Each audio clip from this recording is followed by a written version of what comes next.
James Gilliland has been trying to take the giggle factor out of the subject of UFOs for many years. After a near-death experience as a teenager, James was shown some truths that resonated so deeply he was not able to turn his back on them. This inspired a deep search for our interconnectedness with beings throughout the cosmos. Today, people visit his ranch from around the world to manifest UFO visitation, and indeed they do, as his astounding home videos show. Sometimes it's the most innocent among them that draws them in. Some of the things we've seen, or one short story I want to talk about was we had a bunch of people there, and we're all sitting around the campfire, and they're going, "Where's the ships? Where's the ship?" And the people are going, "Well, I'm here, where are you?" And they just weren't really doing their focus work or focusing on, intention and creating that event.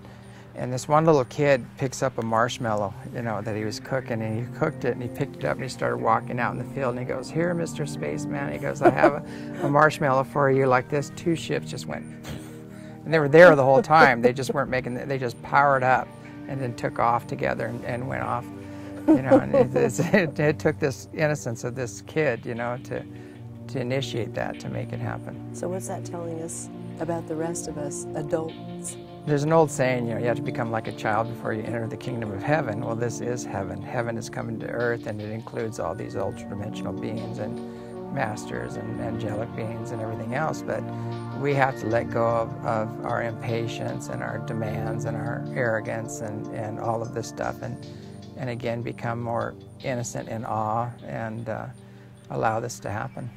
Then would you say that we have to give up our perceptions of how it's supposed to show up? Exactly. That's one of the main things, is people have a preconceived idea and they have a lot of demands, and when they come with that, and they usually have to lose that before anything can happen. Can you talk about that a little more out in the field? And when you have different types of mentalities and groups that join together there? Yeah, so people that are very focused, and they really know how to put the intent out and use their own spiritual communication, you might say, to contact these ships, because they're very, very spiritually and technologically advanced. We have a lot of activity. They come down real low. They affect everybody there. You feel an energy exchange. Everybody gets real giddy, real high. And then other times we have larger groups where people are unfocused, and there'll be some negativity or some real skepticism there. And wives will bring their husbands, which don't even want to be there, not a good and idea. Things like that, and it changes the energy so the ships stay high and not too much happens. Have you had the presence of people who are maybe trying to, I hate to use these conspiratorial words, but almost infiltrate what you're doing? Oh, yeah. And have you had any events occur around that might have been of a surprising nature even? We've had almost every alphabet agency at the ranch that have come up, and what's interesting is, they made some bad decisions in the past, and they're just making sure that we're working with the more benevolent ones right now. But when they come to the ranch, they go through a shift and a change, and they usually quit.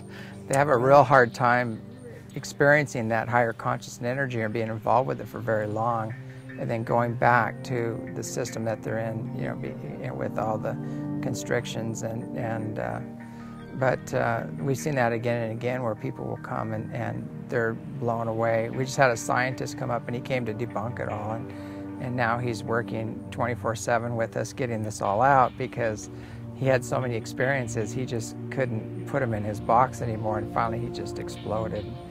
And now he's just as zealous in the positive way that he was, in the negative. If you've ever wondered if the phenomenon of UFOs is real, you will not want to miss this interview. For the full version, go to theconsciousmedianetwork.com.